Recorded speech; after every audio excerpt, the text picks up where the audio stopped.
Mhm.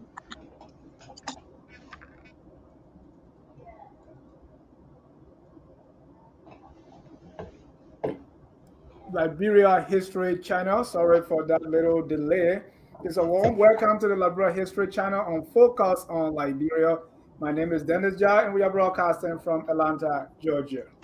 Well, before the show, you heard the song that says Imama, because we are going to talk about a great Liberian tonight, the name Benjamin J.K. Anderson. And we have nothing else to say but to say thank you, Mr. Anderson.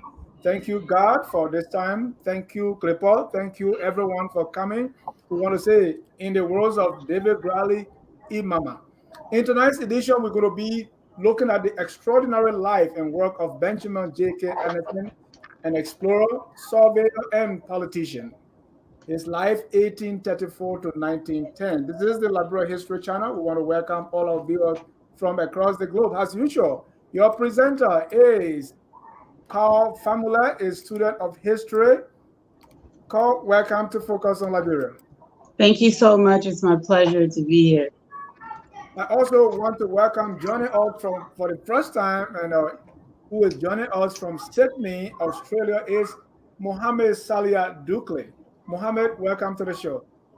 Thank you very much, Danny, and hello to all the listeners. And I also want to say, Mohammed, welcome. He has been a very ardent follower of Focus on Liberia and a background supporter of the show. This is his, he has appeared on the show twice or more. And right now, he's in his capacity as a co-host to me on the History Channel. He's also a student of history, I will believe, and I want to say, even though, and he's part of the Liberia History Guild, where he also met Professor, as he called her, called Pamela. So, Mohammed, I would just want you to first introduce yourself and welcome to the show again. Thank you very much to all the listeners, and thank you, Dennis, for inviting me. As you said, my name is Mohammed Salia Dukle.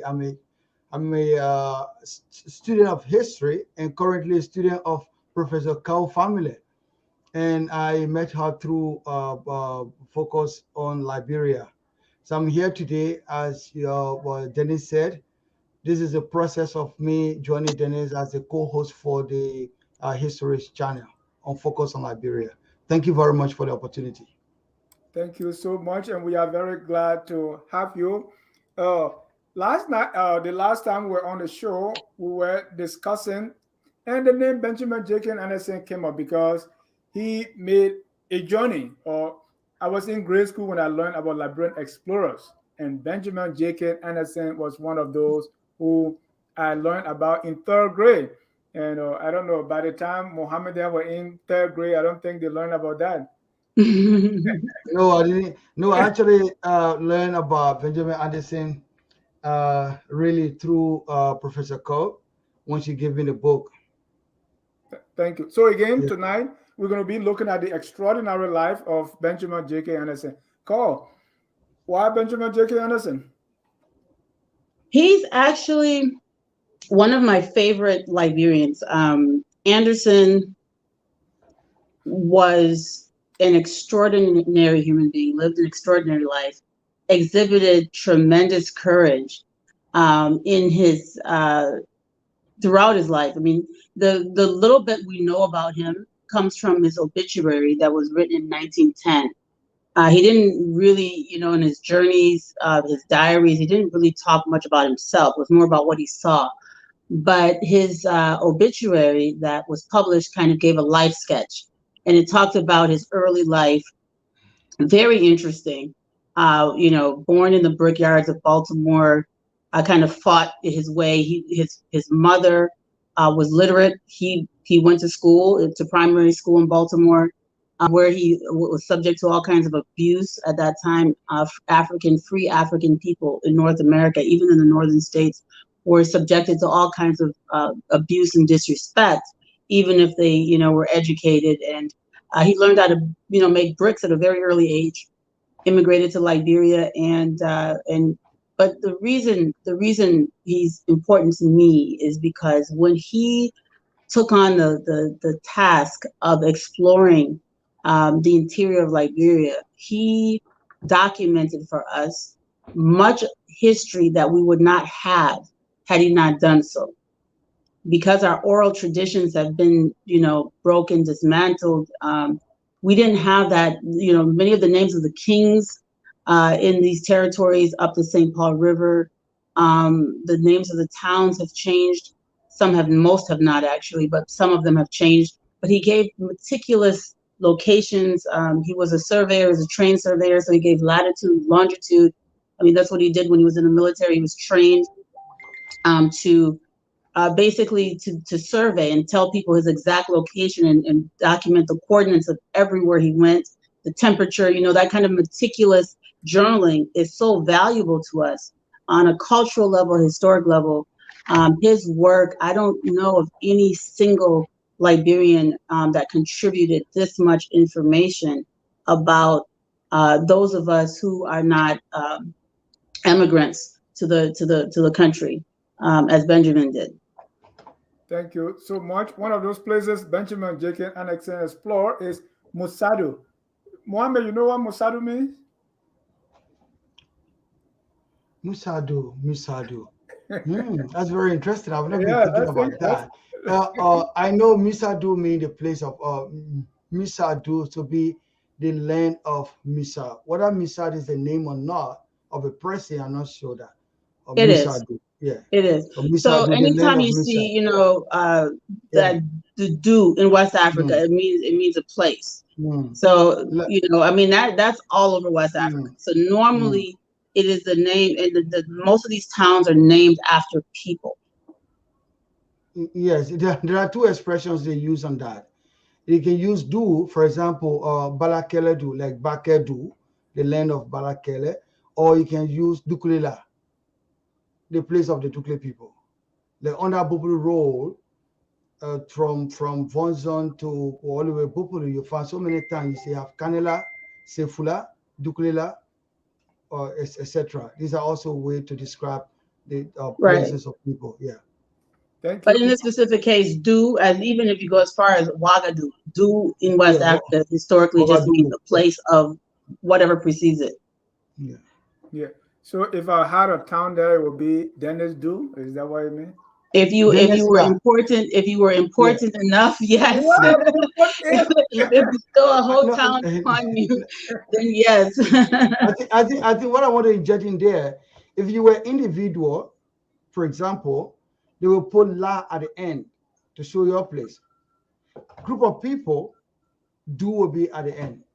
They put the place of the people. Okay, this village, etc. Yeah. You can have the Dennis La or Jala or something like that. Yeah. Thank you. Before we start the show, I also want to express our condolences to our friend and our host of FOL Marketplace, Mr. Gabriel Carter. He lost his dad, and that's why he's taken off from the FOL Marketplace. Gabriel, in a special way, we say have our condolences from the family of Focus on Liberia, and we ask that your father rest in peace. Now let's get this started on the extraordinary life and work of Benjamin J.K. Anderson. And at this time, let me switch it over to Carl, and Mohammed and I will jump in at any point. Carl, here is Benjamin. So I'm going to give this to you, Dennis, in basically in two parts. But we'll start with this. So this is an actual photograph of Benjamin Joseph Knight Anderson, and this is incredible.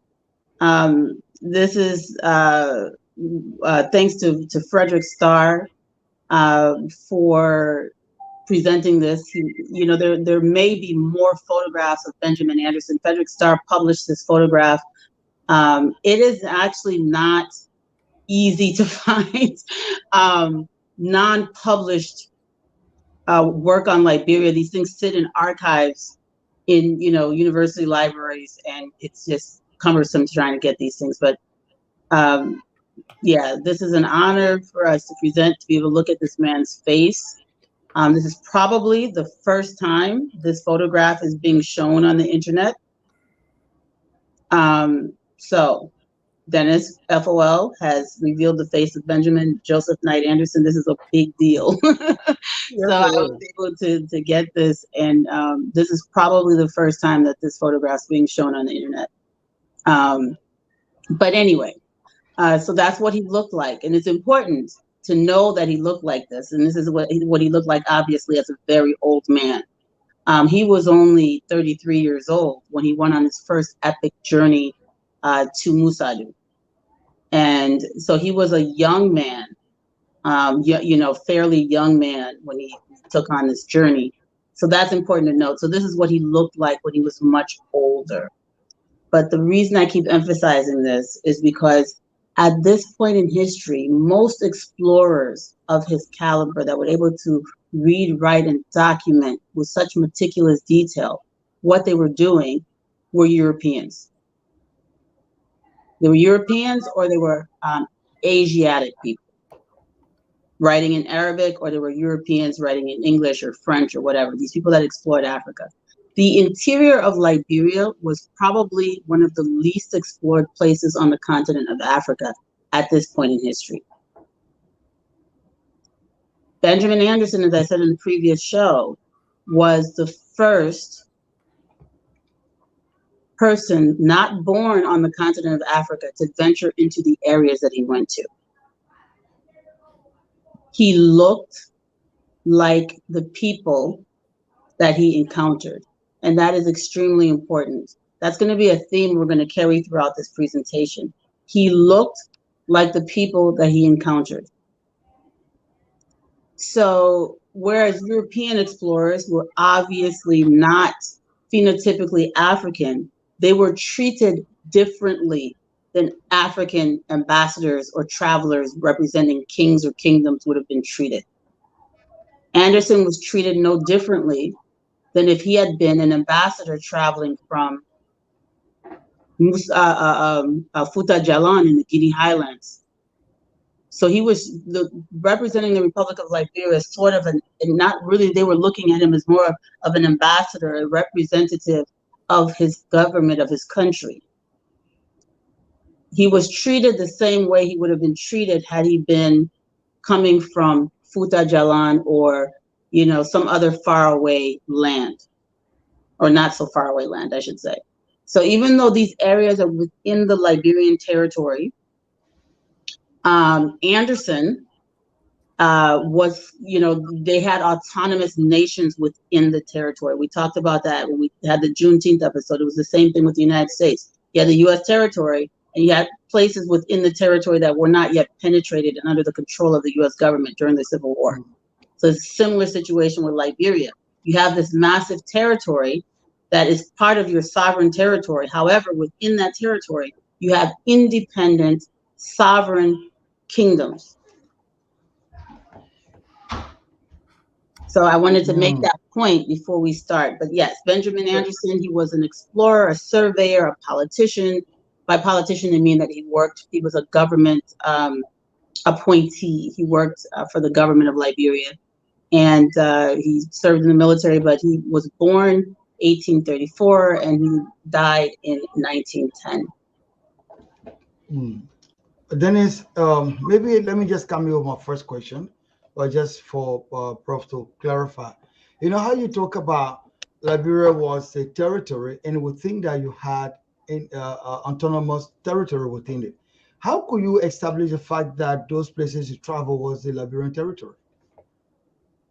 When countries are established and they're considered sovereign, the headwaters of their rivers traditionally are the demarcations for their territory. Because if your river, let's look at the St. Paul River, which is the subject of this this expedition. Right. If the headwaters of your river fall in foreign territory, this could be dangerous for your country, for your nation. So the tradition is your nation falls to the headwaters, meaning the beginning point of rivers. The fact that Liberia's headwaters are in Guinea is because of European imperialism. It was intentional.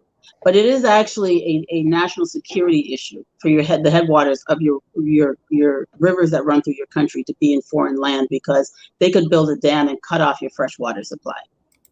So that was a tradition. So Musadu being at the headwaters of the river, that was the far northern extent of our territory at that time. Okay, I see that. Okay, thank you. You're welcome. And I know in the presentation we're going to go into the life of Benjamin, but it's kind of striking to know that who is this guy? Because as you said, we're used to European explorers. Now you have a Liberian exploring. I mean, before I'm many Europeans were even exploring. I'm here thinking, okay, what was running through this guy's mind? What was he like? Where did he study? What prompted this? How did he come to this point that I'm going to find out what's on the other side?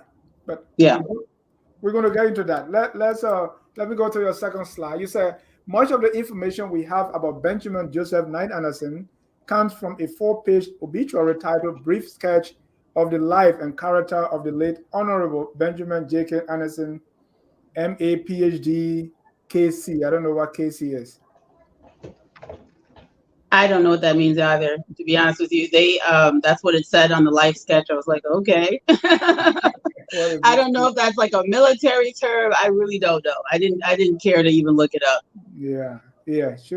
Could be something like that, or some night. So really, we the history about Liberia that we get from it, they are from his diaries. But for he himself, what we know of him came from this brief life sketch. Yes. And then also, we've got the ship manifest on the Liberia Packard when it landed.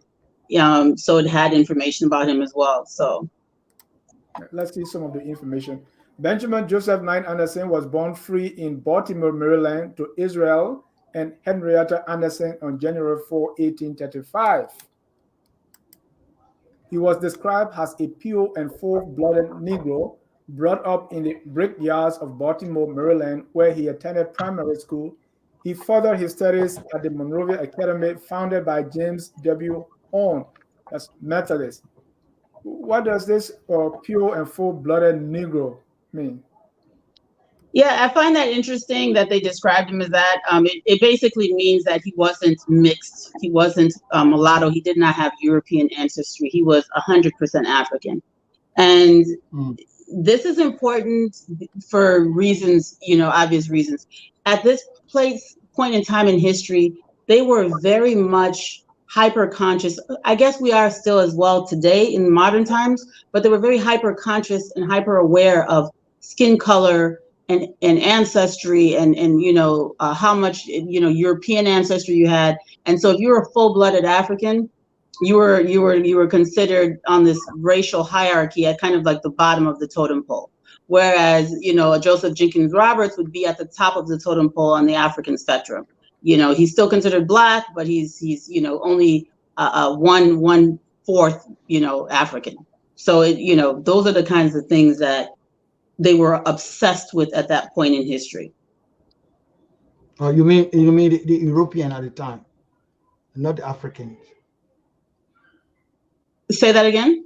You mean the European were obsessed with ancestry and identity, etc., but not the Africans at the time? Anyone who was westernized and educated to think like a European would have had the same obsessions as Europeans. All right, I'm holding on to that point for another question later. Okay. It's important you mentioned that, right? Because I will even believe that even among the Black people, those who with lighter skin or those who were mixed, felt little more or felt they were up there or better. So I believe that was not only among Europeans to feel that way. From what you said now, it's like for those who had the similar mentality, whether you are among the Africans or not, you start thinking that way. Right. Because you've been educated with the Western style. Thank you. Let's see. Anderson departed Baltimore and possibly his sister on the Liberia Packard December of 1851. And the manifesto reads, Benjamin Anderson, age 16, Judy Anderson, age 19, Henrietta Anderson, age 45. All three were born free and all three could read and write. Where's their dad? It doesn't say. So we don't know if he died or if he just could not come, that he couldn't afford to follow them. We don't know. One of the things that Benjamin Anderson was a troublemaker. There was, his mother could read according to the ship manifest. So this gave her, literacy gives you a certain amount of audacity because you can now read and understand things for yourself. So she sent her son to school. And if he was working in the brickyard, he was likely working with Israel, his father, because he was a child when he left Baltimore. And while he was going to school and working in this brickyard, they were able to save enough money to pay their way to go to Liberia. This is a big deal. Also, Anderson was known to fight. So there would be situations, according to his life sketch, where he would be beaten by, grown white men would, abuse him, and he would retaliate by fighting, white children on the streets. You have to remember Baltimore had a lot of immigrants, new recent immigrants from Europe. Yeah. So they were equally poor and they were all living adjacent to the free blacks. So everyone was kind of living in the same areas, and the Europeans who arrived recently felt a sense of superiority to the free Africans who were in their neighborhoods, in their communities. So they would have this sort of violent reaction to them if they thought, oh, if he's wearing cleaner clothes than I'm wearing, let's beat him up. Or he's coming from school, he's learning how to read. If he can't read, let's beat him up. So it was this kind of thing where they bully and brutalize young African children even, simply because they could get away with it. There were no protections for them under the laws of the United States. So Benjamin Jacob Anderson was a member of Liberia's original military unit. His highest rank was colonel from 1864 to 1866. He served as the Liberian Treasury Controller and Secretary of the Treasury. That's Finance Minister. Yes. And then wait, Prof, was it that he got into trouble in a position?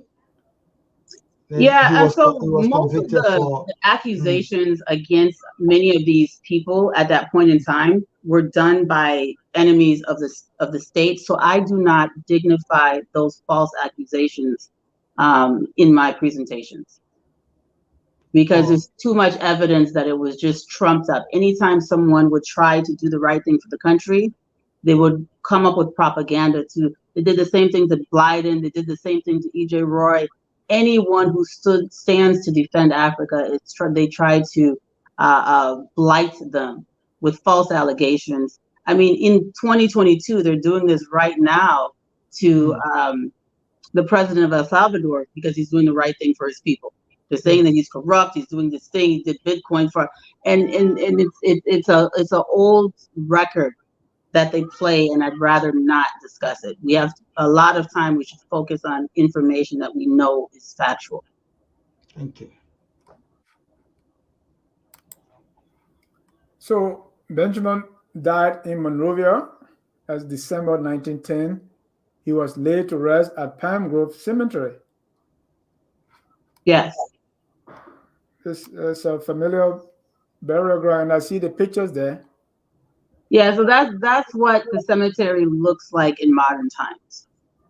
I did that just to show that a lot of our history is buried in this place that we treat as a junkyard. And this is the ultimate desecration of the ancestors of Liberia. Yeah. And I wonder, this grave can even be identified as of today. I mean, Sure. there's just, That should be a show by itself. Because it's mind-boggling how anyone could do this. But it's this process that we went through as a country, where we were taught intentionally that everything about Liberia is bad, everything about the history is bad, and that manifests itself through the way citizens treat our history and our past and our ancestors. They don't identify with the people laying to rest here. They see them as enemies because they don't know anything about them. Right. The narrative has been us and them, us and them. So they have no, guilt or qualm about desecrating their place of rest. This is a tragedy. And not to deviate, where does this come from? Because even I, someone who grew up in the 1980s, generation younger than I am, they look at it, oh man, these are like, there's nothing, positive about people before this generation. But where does that come from? Because I mean, I was on a show and someone was just, dismissed me. It's like, like everything that was done before the war, whoever existed, whoever did what, that amounted to nothing. Mr. Duke. Well, I mean, so that's a show by itself. We should really focus on that because it's a long topic. But there's such a thing in warfare called disinformation. And that a lot of what happened to Liberia has happened repeatedly. It's a tactic that's been used repeatedly to destabilize and to be able to divide and control a potential resource that's of interest to the person who's dividing and controlling it. So it's much easier to take advantage of people's resources if they're in a state of confusion. And much of this disinformation campaign, what the tactic is to exacerbate existing conflicts, blow them out of proportion, hyper-emphasize them, and utilize them as a means to put a wedge between the population. Thank you. Mohammed, you were about to say something about that? No, I'll wait for the prof until we make that a special topic. But I think this topic is very important. And that's what the consequences of that is clear in the society. Where if you grew up in the 80s, you were useful in the 80s, in the 90s, the kids growing up, they see nothing in you. And you in the 80s, you did it to those who grew up in the 70s. You did that. They were nothing. They're not important. The same way, it goes all the way back to our ancestors. Like what the prof said, they made us to believe that everything about the history is bad. Anything about the pioneers is bad. Those who settled is bad, etc. Let's leave that to another topic. Yeah, it certainly deserves its own show, and it is also history, right? It's a historical topic because it is a part of our history and how our history got derailed and almost erased. So yes, Anderson is buried at Palm Grove Cemetery along with many others. That's a Center Street, right? Yes. Yeah, that's a Center Street cemetery. But remember that cemetery, the people have double buried. Some of the original graves being desecrated and other people buried in there. So it was really deeply looking into it. Right, and it's a big dump. I mean, Center Street is almost like a footpath now because the garbage. So, but again, that's another show. Let's go to Benjamin Jacob Anderson. Yeah, so the slide that I'm sending you now, I said it was 2 parts, so you should receive the other part of this. We're going to talk about his epic journey to Musadu in 1868. So this is the book cover. The picture to the right, this is our theme for the History Guild. So the map in the background is a map of Benjamin's journey to Musadu. As you can see in where you have, I don't know if you can blow it up at all, but basically Musadu, where you see all the writing, where you know the towns that he visited, those are all the towns that Benjamin visited on his way. Mm. The parts of Liberia that were lost to the French, which are now in Guinea, used to all be in Liberia. I think on the show I've repeatedly showed maps of what Liberia looked like before the colonial the you know the the colonial land grab. But yes, Musadu, all of Zerakore was part of Liberia. Yes, and I was in Zarakore, or specifically in Horoya. So I mean, you can see the Liberianness in that area, in the Hmm. region. You can tell and you can feel it. So Yeah, definitely. I mean, we're the same people. yeah, So one of the things I wanted to talk about, Anderson did go to Musadu twice. We're going to focus on his first First journey. journey, just to give it justice, in enough time. We'll mention the other briefly. Just skip over this one. It's the next slide. But what I wanted to talk about first, I mean, sorry, I would like you to go back, if you can, to the book cover. I want you to see the title. Or maybe it would be easier if I just sent you the map. But basically what it is, it says, narrative of a journey to Musadu, capital of the Western Mandingos. Does that strike you as odd at all? Western Mandingos. That's the capital city. Yes. So why would someone say Western Mandingos? So when I saw this as a young person, and I even, it didn't, when I was younger, when I first came across this book in college, I didn't think anything of it. Later on, as I started to read more primary source documents, I started to realize, wait a minute, you have Joseph Jenkins Roberts here describing Mandingos to the east. You have, all of these people describing Mandingos to the east before Benjamin Anderson goes to the capital of the Western Mandingos. If these are the Western Mandingos, who are the Eastern Mandingos? Mm. And then again, what does it mean to be Mandingo? What does this even mean? Is this an ethnic group? Is this a trade language? Is this a tribe, as we like to, use on African people? What does this mean, and what did it mean at the time? Did it have the same meaning at the time as it does today? This is important. In a lot of 19th century, and for those of you younger people, when we talk about the 19th century, we're talking about the 1800s. When we talk about the 18th century, we're talking about the 1700s. A lot of the literature from that period, when they describe Mandingos, they're using it really a lot of times as almost a generic term to describe Muslim people. There are many accounts in 19th century and even 17th century literature where they refer to people who are clearly Fulani as Mandingo. There are examples when they talk about the features, the hair texture, that they appear to be from North Africa. They appear to have Asiatic, phenotypical features. Well, at that period in time, a lot of the Fulani people were lighter skinned, had more loosely curled hair. And there was another time when they referred to the Fulanis as Mandingos from the highlands of Guinea.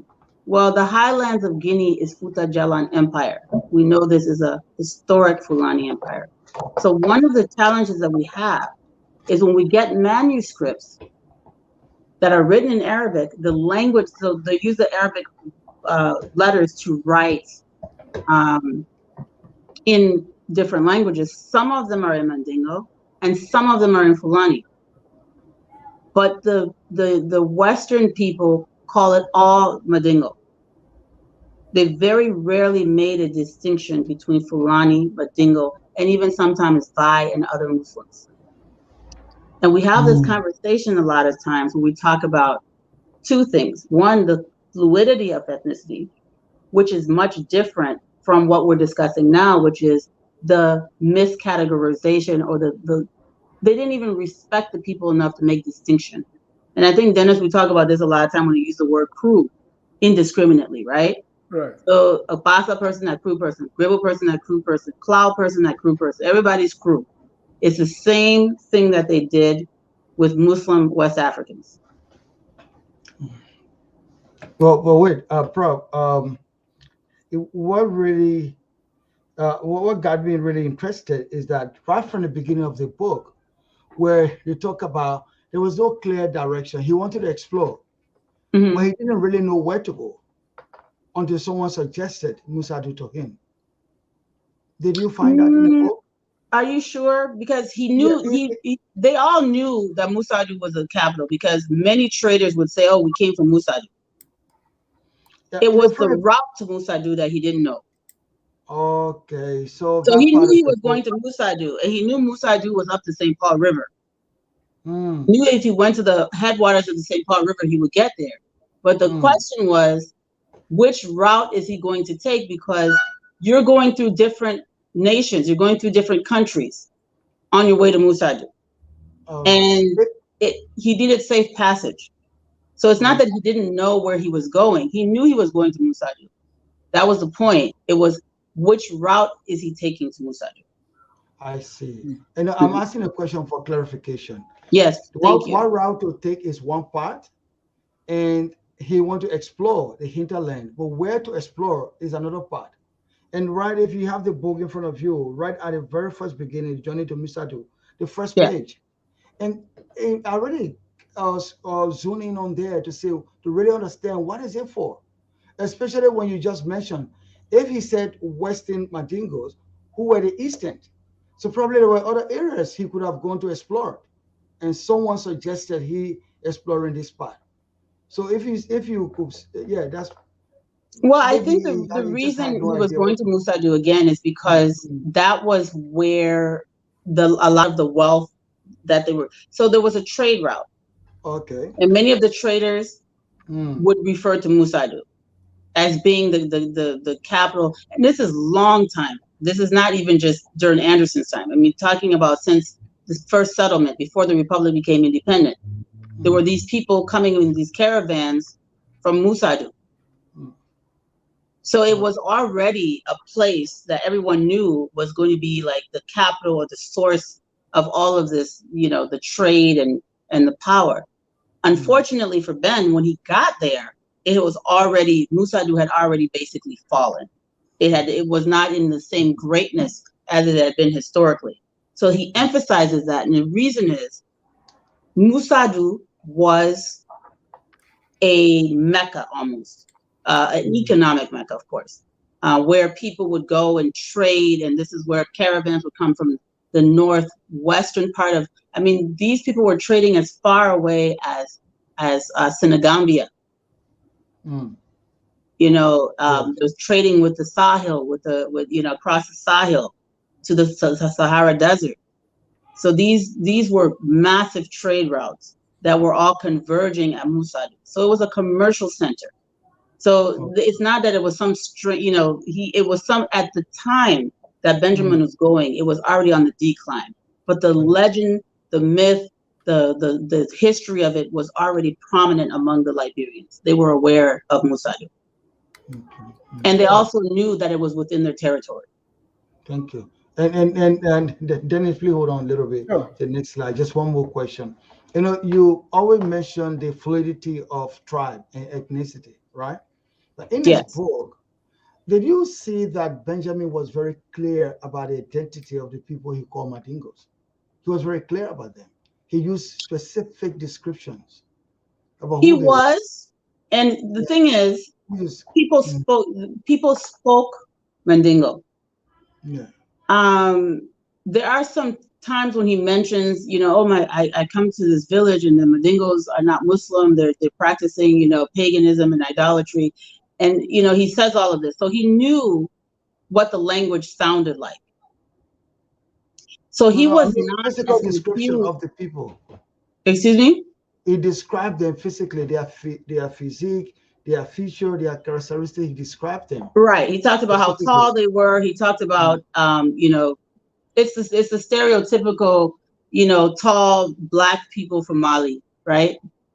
And so also they spoke the language, and Benjamin Anderson was familiar with the sound of the language. Mandingo was also a trade language. So if you were in business, if you were a trader, you would have to have been able to speak Mandingo.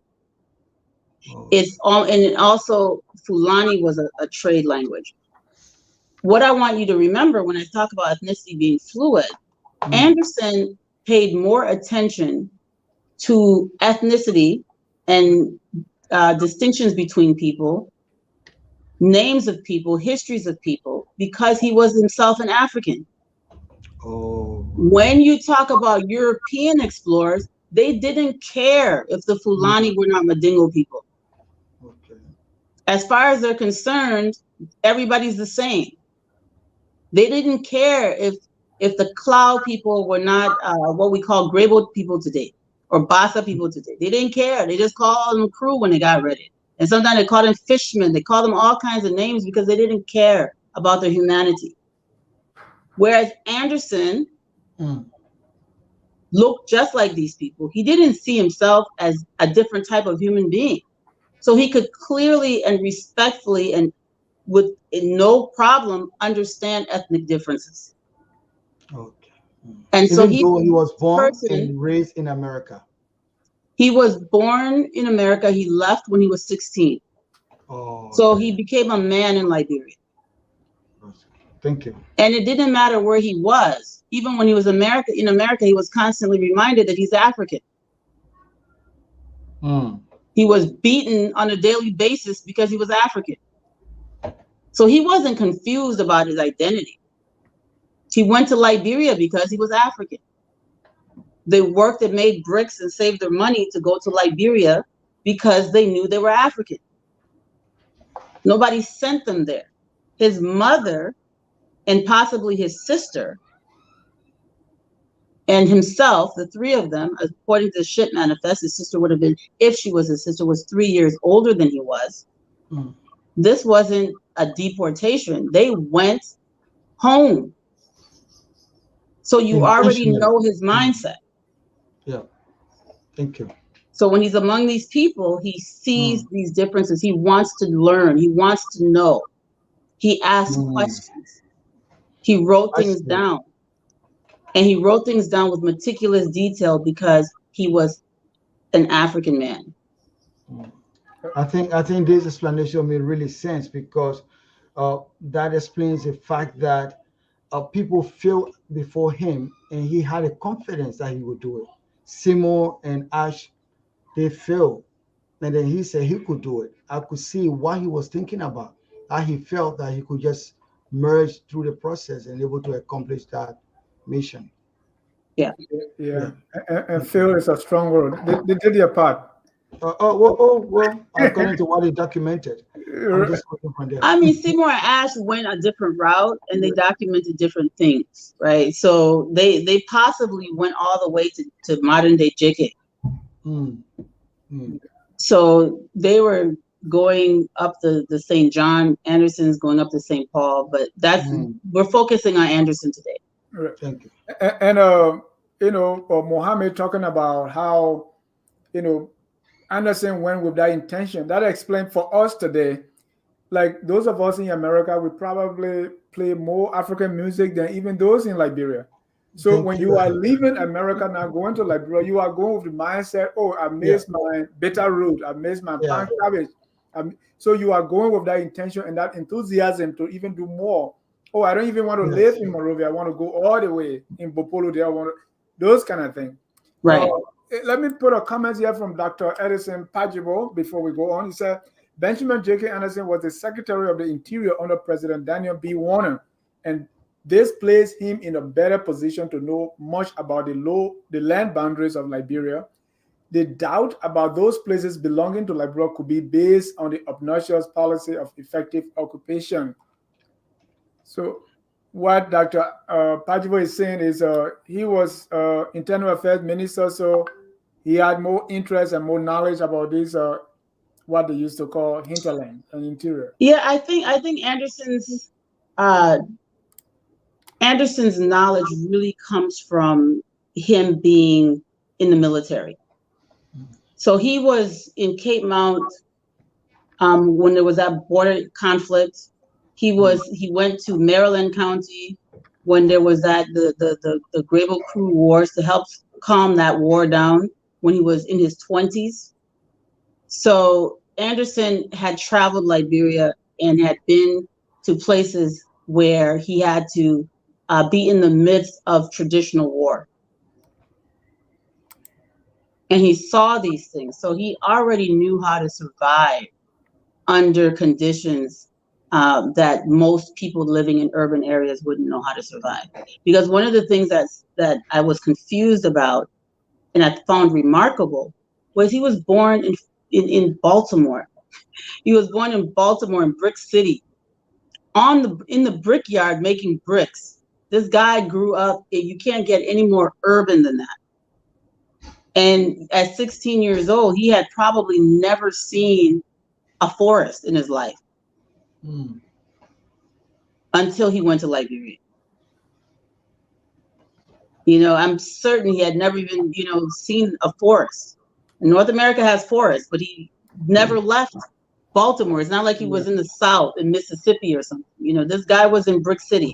So he went to Liberia, a complete urban guy, joined the military and transformed himself into basically a nature survivor, being able to live off the land. It's incredible. Thank you.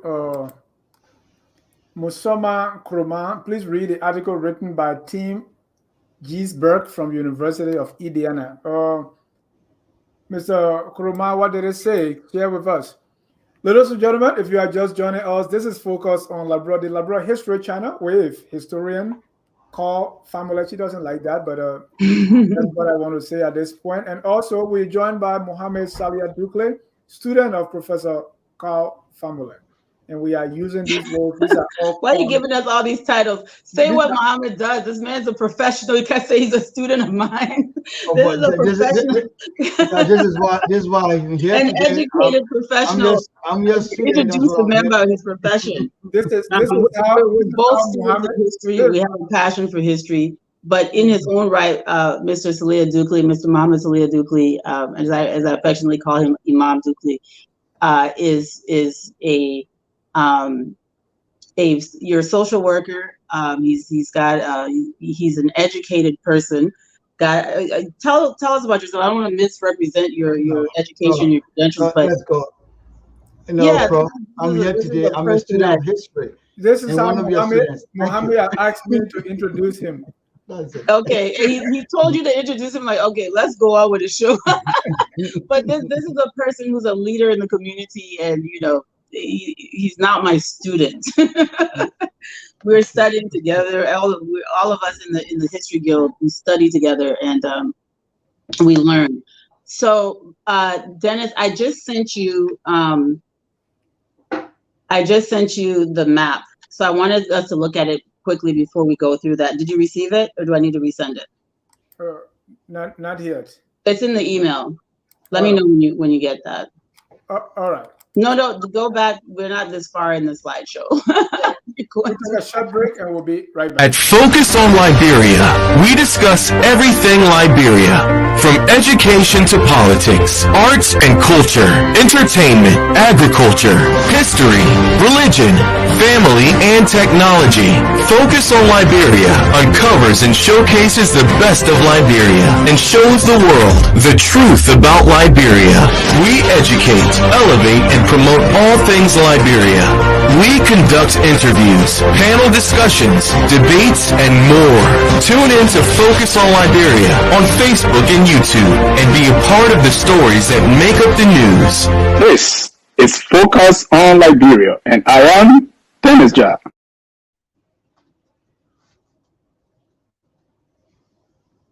All right. So if you don't have the map, that's fine. We can just go on. It should be in your inbox in your email, but if not, okay, there it goes. So this is the map that was published in 1870 that Anderson sketched in 1868 to early 1869 during his journey to Musadu. What you see going is up the St. Paul River. He's mapped all of the towns and communities that he interacted with, the names of the towns and the kings or whoever the rulers were of these places. This is amazing. These names that he's documented here, we would not have known had he not documented them. This is very important for us to understand. I think that contribution alone should make Benjamin J.K. Anderson a household name in Liberia. Wow. And again, he's not a household name in Liberia. He should be. Again, why? That's a separate show by itself, and we're going to go into it. Why is it that important people are not as well known as they should be? Yeah. Because you don't know about them. If you want to break people down and you want to take advantage of people, the first thing you do is sever them from their past, sever them from their history. They have nothing to stand on. And you can do anything to them. You can confuse them. You can inspire them to war because they don't know who they are. And so this is important. Now, this is what I'm going to do with the rest of these slides. I encourage everyone to read this book. It is in the public domain. You should be able to get it at any library in the United States. It's free online. If you are outside of the United States and cannot get it, I will send you a PDF, or Dennis can send you a PDF, or Mohammed can send you a PDF. But it is important that you read it. We're going to skim through some highlights. I wanted to show you that map so you see where he went. And then we're going to go through some highlights from the book where he kind of talks about his adventures. And remember, I said that he was very meticulous in documenting the coordinates, dates, times, everything that he saw on his journey. He's talking here about boatswain country and the grave of boatswain. But Dennis, you can go ahead, or Muhammad, whoever else. And the book we are talking about is Narrative of a Journey to Musadu. Yes. And they kind of speaking series in this other Musadu. They are saying Musadu. To try to yes. Yes. Yeah, so that's important because even in the second he talks about the King Dogbar. He pronounces it. He writes it Dogbar because that's how it sounds to his Baltimore ears, right? But at the end of the day, it's Dogba. It's the Pella named Dogba. So he's saying Dogbar. So it's really interesting. But he tries his best to document these people's names. People that were alive in the 1800s. And this is an excerpt from the book. He said, Bupuru, the capital of the Botswana country, is in latitude 70 degrees, and that number. Its elevation above the level of the sea is about 560 feet. The barometer in the month of May and June stands from 29 to 28, 29.18 to 29.40. The thermometer ranges from 70 to 80 degrees Fahrenheit. It is situated in a small plain near the foot of some hills. E of it. East, northeast. East, northeast of the hill. Very high hills rise on every side with an elevation from 300 to 650 feet, coursing along in every direction, some continuing 3 or 4 miles in length before their spurs come down into the valleys or plains. The soil of the plains is chiefly white and yellow clay, but near the base of the hill, it is generally mixed with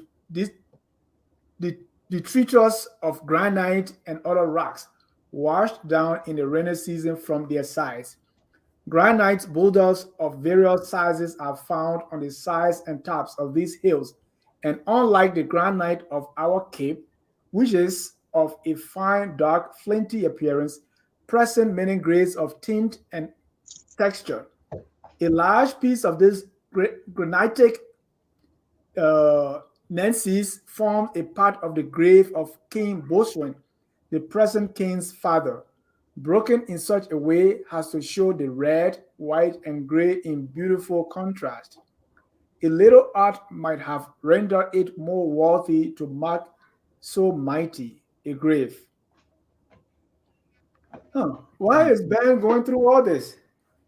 Very meticulous. He was Mm. incredible, and it's good that he did it because you can put those coordinates into your GPS and it will take you there in 2022.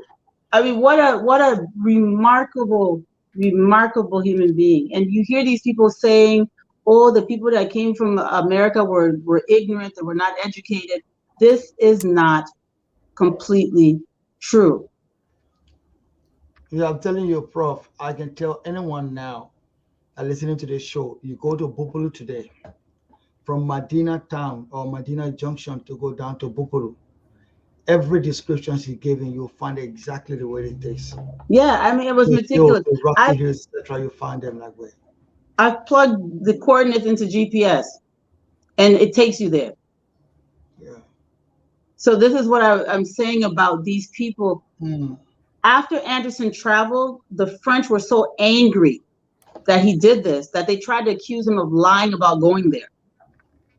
That's why I said, you know, all of these things, these accusations these people make against our people when they're great, we have to understand the context of these accusations and these lies. If he didn't go there, why are these coordinates so meticulously correct? Yeah. Was Everything is, you know. So he talks about boatswain country. This is important. Boatswain, who died somewhere around 1829. We're now in 1868. So King Momoru, who is supposed to be the son of Boatswain, would have been elderly. Boatswain, according to the historic record, as we've established on other shows, was a foreigner who went and established himself at Bopuru.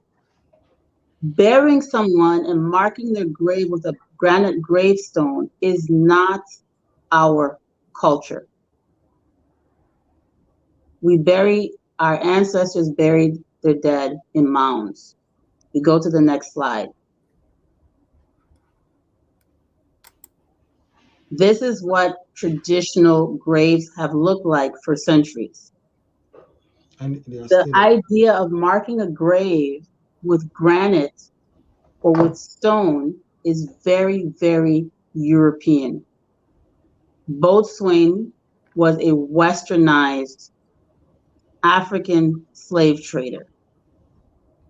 His descendants were not, because he didn't carry a wife with him to Bopuru. So with his wealth and power, he may have been able to marry or have children with somebody who was powerful's daughter, which is why his descendant would have been in charge. This is important because we talk about oral tradition, and Liberian history refers to Boatswain and Sal Boso as the same person. There's too much evidence to contradict that. Anderson traveled to Boatswain country, past Boatswain country, through Zorzor, all the way to Musadu. He never mentions the name Sal Boso.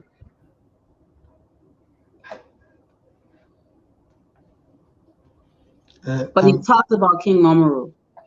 Why isn't King Momoru taught in our schools? Why don't we talk about King Momoru? He's documented. We know he existed. We know he lived. And we know he reigned over this area. Why don't we discuss him in our school curriculum? You mean why Boatswain instead of Momolu? I mean, I think we should talk about Boatswain. But why don't we talk about Momoru? It doesn't have to be either or. We have to tell the whole story. We have to paint the entire picture. That's my point. And I also think it's absurd that they try to sometimes merge many people into one character in Liberian history. What is the suspicion here that we are talking about? We are not talking about Momoru here. Oh. I don't know if it's a suspicion. I think it's not really about suspicion. It's they didn't, people don't, when you don't think something's important, okay, you don't talk about it. It's not about suspicion. That's not necessarily even a conspiracy. It's the same thing with the Europeans not caring if Fulani people were different from Soso people or different from Madingo people. Okay. I mean, unless they were really like an anthropologist, who was really trying to figure this out. But for most Europeans that came in contact with our people, they didn't care to make distinctions between us. Anderson goes in and meticulously documents these kings, these rulers. It's written down. And it stays in his journal, published in this book, and it's not translated into our curriculum because someone somewhere didn't think it was important to tell that story about these sovereign countries that were within the territory of Liberia. Someone didn't find that to be important, or some people didn't find that to be important. It's a very interesting point where the person who was fully documented, King Momolu, was not talked about. It's not talked about a lot. But the person who was narrated in the oral history, which is Sao Boso, is talked about. And in that process, they merged everyone together. You don't distinguish between who came first, who was last, and who is who. So we know more oral history about Sao Boso, no well-documented evidence, and know less about King Momoru, who is well-documented. Yeah. Thank you. And I believe Sao Boso lived after King Momoru. Yeah, he could have been a descendant of King Momoru. Yes. And the thing is, why call Boatswain, who died in 1829, Sao Boso, who lived 100 years after him? It's because this oversimplification, the belief that Boatswain was not Boatswain, that he had a different name, and that people named him Boatswain. That's what he called himself. That's the work he did for the British. That's well documented. And I showed in the last show that he was called Boatswain even before 1822. The British interacted with him. His name was Boatswain. All right. So before you go to the next slide, just my question is about. Can you just give us some sort of highlight about the route, his whole journey, just in a short narrative, a summary, like what he himself did from the beginning of the book. So where he gonna pass? So we have a road map in our head. But I just showed that map. You want us to go back to the map? Well, not just showing the map. Okay, but in the map, did we go through the town, especially the main areas? The way he visited, he divided it. I mean, we can go back and you can do that, Mohammed. Would you like to do that? No, you do. Yeah, Mohammed, that's why I brought you. Mohammed, you can do that. Let's go. I mean, you're actually the subject matter expert when it comes to the geography. So let's go back and make the map big enough. Do you want me to send you a direct copy so you can see it better? Oh, it's not about going through a map. Just to give people the mental map that he started from, or when he started from where currently Broadville area, which was mainly Mandingo area at the time. He went through Bupolu. From there, he went to the Buzeland. From Buzeland, and then he crossed into, just a general summary, he crossed into the Musadu area. I want to make a correction, Mohammed. Yes. Broadville at the time in 1868, when he was passing through Broadville, it was not at that time a Madingo settlement. The Madingo settlement, when he gets there, he's specific about it, and it would have been a little bit further towards Bomi. So you have to remember the time frame, right? So we get closer to Bomi before he starts talking about this place used to be this, but now it is this. Do you remember that? So Yeah. Burrville at that time in 1868 was, I mean, when he gets there to go pick up Capehart and all of these people, it wasn't structured as it was. So I don't want to really get into much of that. We can maybe do that on another show, but Let's do another show. I was actually referring to Vonson Town. yeah, Vonson Town, Vonson exactly. Town Okay. actually So when we talk about Burrville, it's a different place. Yeah, So- well, so Vonson is Mohammed- within Burrville. So Mohammed, give me At that time, in 1868, they were separate. It's almost like you can't use modern boundaries to define things that we're talking about 1868. Burrville was a small little village in 1868, a small little settlement, right? Vonson was a neighboring town. Okay. So there were not that many people. So you had a lot of forest in between these areas. Even Monrovia was much smaller than what we consider it to be today. You see, so even Sinqua used to be a village by itself. Crewtown was a place by itself. Now everything is merged into one place. But you used to have to go through forested area to even get to Sinqua.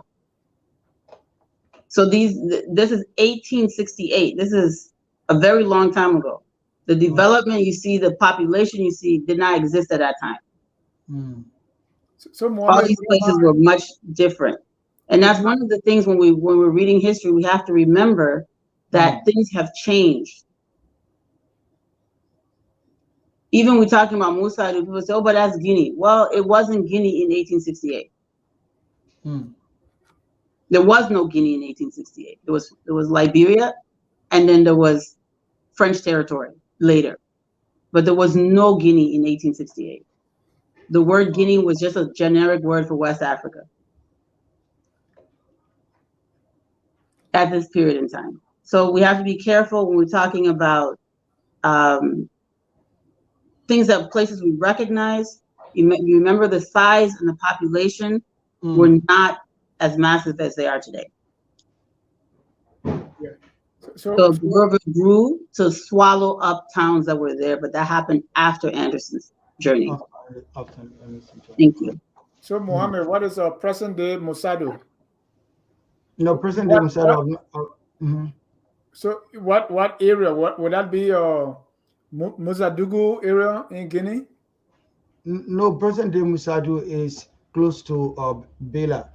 Under this zero people. Yeah, I don't know much about that map, but present day Musadu is like that. And as you said, I can remember when we were growing up in the 80s, the distance between Medina, a town where the imams were settled, next to Bopolu, where the kings were, where the imams were settled. In the 80s when we were growing up, you used to walk a little bit distance before you get there to Bopolu town. But now at the modern days, because of erosion, even some of the long hills you used to climb, they've all broken down a little bit. And you can see towns, settlements in between. There's no more thick forest. So I can see where Professor talking about. Now, so here is the example of a grave, and you still see these kind of graves even in my hometown. Yeah. So that you're talking about the mound, yeah. So this is a granite stone that Anderson was describing that he saw in Bopolu on Boatswain's on his grave. This is just a chunk example of the colors that he was talking about that were on the stone. So the stone slab would have been about the size of a human being, and it was placed over the traditional mound. Again, this gets back to him bringing this Western idea of putting, stone or some kind of marker like that on a grave. So he must have buried some of his friends, and he must have ordered them to bury them this way as an honor, because this is a very foreign practice to our people. It's foreign to all of the Mende-speaking ethnic groups in this region. That includes the Madingo, the Loma, the Bandi. We didn't do that. We only did those mound graves, right? So this idea of is a very Western European concept. is more evidence that Boatswain brought some of this to Boparu. So they buried him in the way that he would have honored other people that had died while he was there. So when it was his turn to be buried, they returned the favor. Now his descendants, because the culture of the community, his descendants didn't do that. King Momoru isn't buried this way. It isn't until much later that now you start to see more Western interjection, then you start to see more of these cement graves in that area, and that happens after the 1920s. So any graves that you're seeing in Boparu, those are from the 1900s. They're not from the 1800s. No. In addition, we have a location of a grave in Boparu that we say is Boatswain's grave, which contradicts Anderson's firsthand accounts. Completely contradicts it.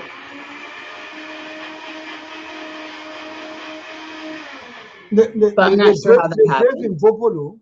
The grave in Boparu that people talk about a lot, they say South Boso grave. And that grave, I remember seeing that grave in the 80s, probably 85 or 86. It was not the way it is today. They put a granite on it, they fixed. It was just a normal grave that people have. And they have the little fence around it, the normal fence. Yeah, Ellen Johnson Sirleaf refurbished it. Okay, it was just. But the location is different from where Boatswain was buried. Yeah, but I don't think the claim was Boatswain. What they're talking about, they said was South Boso. Is it so because Liberians believe that South Boso and Boatswain were the same person? Okay. Right. The grave actually, supposedly, it probably is South Boso's grave. Yeah. And which he would have died in the 1900s and not in 1829. Okay. Another excerpt from the book. Saturday, 25th July, left Yatanda and came to Palika, the most important town of the Middle Pese country. The present aspect of this town, but ill accorded with its former reputation. Kamiya, the king, had lately died, and it had been visited by a war which had burnt one half of it. The people were at the point of starvation when we arrived. They had planted extensively, but some time must elapse before the crops would be ripe. There was a war going on between these people and another Pese tribe called the Pele or Bele people, which had harassed the country for 2 years without any advantage being gained by either party. I offered to mediate between them, but the Palika people behaved with so much insincerity that nothing definite or satisfactory could be arrived at. It was at this town, or while coming from Yatanda to Palika, that the expedition suffered serious losses in its stock of goods. This robbery came from a source which it was difficult to provide against or prevent, since it was perpetrated by one of my own carriers, a peasant man by the name of Miller, whom I had hired in my great need at Wogis. He could speak English well. Wait, before the prof speaks, I think you've taken off a little bit further, Prof. Why not we start from when he started the journey? How did he prepare, and where did he start from before getting here? The reason we're skimming over it is because we have 2 hours, and I just wanted to hit highlights so that, and that's why I want people to read the book for themselves, because if we start getting into meticulous details, we'll be here until next week. But you know, the real what I was trying to do with this presentation was give an overall concept of his life, right, and then highlight some very important things that I felt were, significant. And what you're trying to grab here is Benjamin was meticulous. Yes. Very detailed. Yeah. And to encourage people to read this book, because I can't read the entire book, or Dennis can't read the entire book over the show. But if we highlight some of these things and show how incredibly professional and organized, detailed and respectful to the essential details of what he saw, I think, it's important. Now, mind you, he was alive in the 19th century. So a lot of the language he uses is considered politically incorrect today. But at that time, that was normal, the normal way people spoke.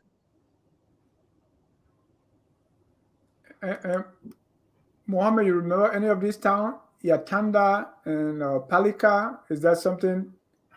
No, so you going can tell through what that is? No, many of the towns that they name in the books, they're not really existing now, or I'm not know about. Well, but what I can surely say, from his journey from Von Zone all the way to the first part, close to Bupulu, most of the towns he named are still existing. They are all part of the Swemaka district on the main road. Yeah. But surrounding Bupulu, I didn't see most of this time. I can't remember most of these towns now. And there's a PE, is it Pele and Bassa? Pele and Bele, or the Kua people you're trying to describe here?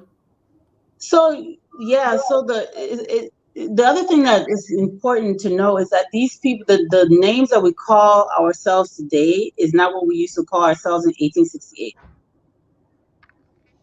Right? So you have Loma people are being called Busi because they didn't call themselves Loma.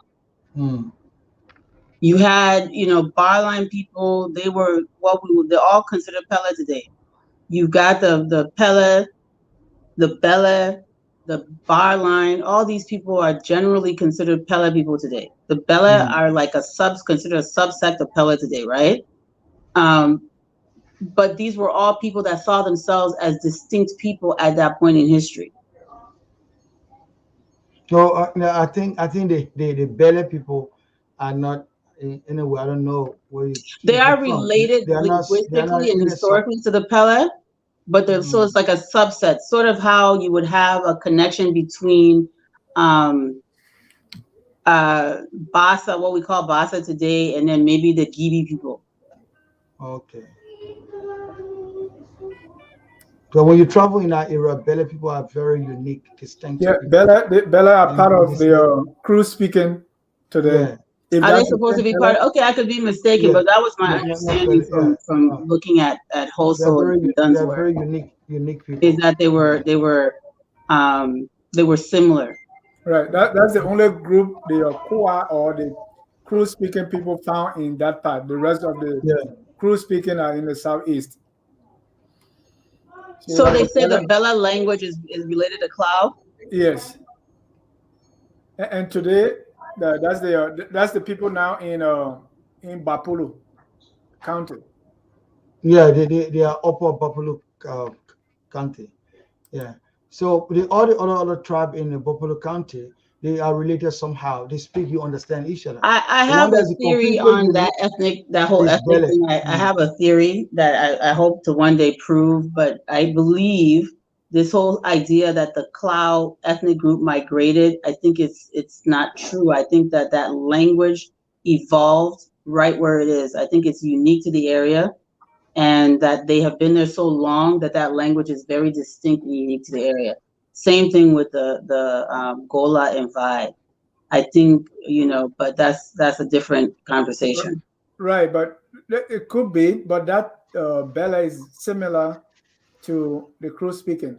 Which would make sense because the older groups in that area tend to be more like the Cloud. Yeah. And anyway, I don't want to be political about the 2017 elections, but but that's why that area. Okay, which area is this? Is this Bopolu? So we just read the passage. So this is the photograph of the area that he just described, or the sketch. I'm sorry, not photograph. So he sketched a lot of these things.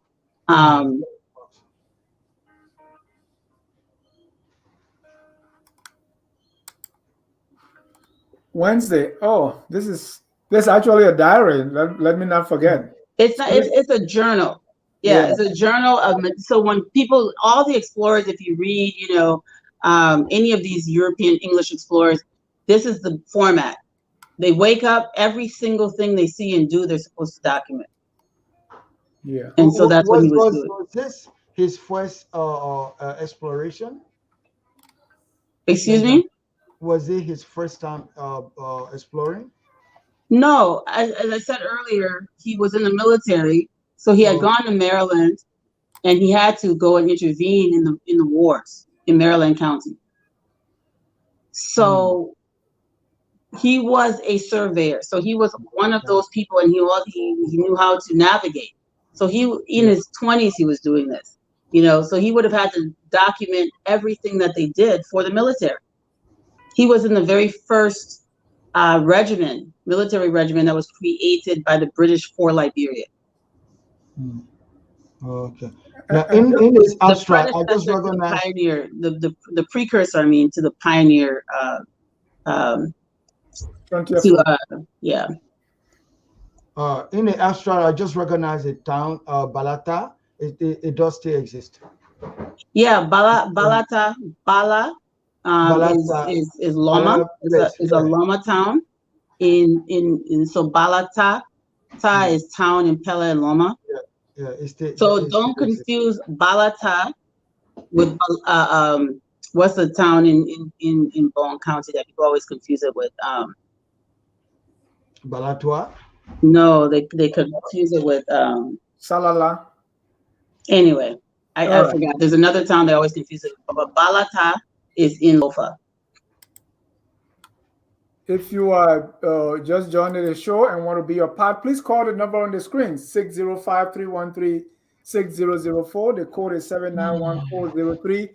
This is the Liberia History Channel with Carl Famule, and we are glad to have Mr. Mohammed Salia Dukle, who is joining us from Sydney, Australia.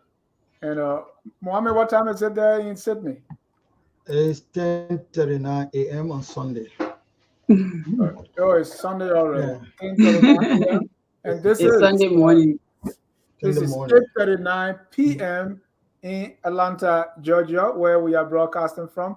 As you can see, I'm in my Focus on Liberia t-shirt, and I'm standing up because when I think of Benjamin J.K. Anderson, and I'm exuberant. I like it. I decided to stand up right here in studio. So if you want to join the conversation, let's talk about Benjamin J.K. Anderson. Call 605-313-604. The code is 791-403. Let's go to another excerpt here. This was this one. It's on a Wednesday. This Wednesday one reads, Wednesday, the 2nd of December, 1868, at Balata, Benjamin J.K. Anderson writes, "This is one of the most pleasantly situated of all the Buzi or Loma towns we have visited. The people insisted on our spending a day with them, that they might have some time to look at us. They killed a sheep and furnished rice and other things in abundance. They then tried to prevail on me to undertake an elephant hunt with them. Elephants are plentiful and large in this portion of the country, and every night they could be heard making a noise while regaling themselves on the tender cotton plants growing in the farms of the Balata people. A Timor's war declares that every man has his fort. It is not mine to hunt elephants, especially to hunt elephants going in herds of 10 or 12, and that in an open country like Balata. I therefore decline the invitation to go on an elephant hunt, telling my friends that I would postpone the pleasure to be derived from such amusement until I return from Musadu." Elephant hunt. He was invited to take part in elephant hunt. That's interesting. Yeah, he was an African. All they looked at him as an African from far away. Yeah. They didn't have time for his funny Western clothes and any of the stuff. All these is African.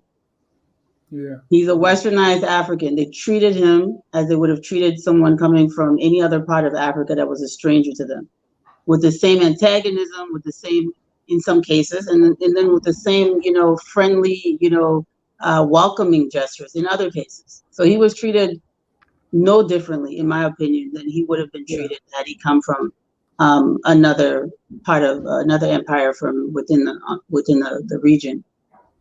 And he quickly understood them, right? He did not say, no, I'm not coming, or this is animal cruelty or anything like that. He said, Oh, well, when I come back, right now, okay. There was no such thing as animal cruelty in Okay. 1868. So to speak. There was no such Yeah. thing anywhere in the world. 1868, they were killing things. They didn't know that animals could become extinct. So Yeah. that nobody, the way we think today, nobody was thinking like that about animals in 1868. They didn't even care about human lives and that animals. It was a very different time. Even today, No. some care about animals more than humans. So, Yeah, but back then they didn't care. So this is a sketch he did of Balata. wow. I was I was and I still am so amazed at how many elephants. Yeah. They used to travel in herds, and they were all over the place. You could really see them at night. They are making noise, and you could hear them from the town. If you look at So this, yeah, our ancestors coexisted with these gigantic animals in the vicinity of their town, and they didn't feel the need to um, wipe them out. They hunted what they needed, and that was it. These animals were dominant in the Guinea Forest region, and the Guinea Forest region includes Bong, Lofa, Nimba, Bapulu, all these areas. So even when you read about the southeast, even not far from the coast on the Kavala River, you talk about elephants. right? The whole area. We should have an abundance of elephants in the wild. Yeah. Even as a young lad, I know the greatest elephant hunter in my town, and so there is a proverb that his name was Kofa.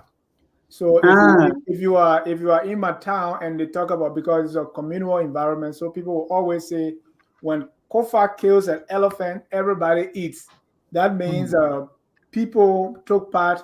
It was not, people were not selfish. So if you get to my town today and when they say Kofadbadoe Klodio, Klo is the group of people, right? So it meaning the communal nature. So elephants are all over the place, man. And I myself, I didn't go there because I was too young. When the elephant is hunter is killed, the whole town goes there, and everybody take a piece. And each piece of the elephant has its purpose. And there's a group that this part belong to. So if you came from this group, this part belongs to you. The trunk belongs to, and I mean, it's just beautiful.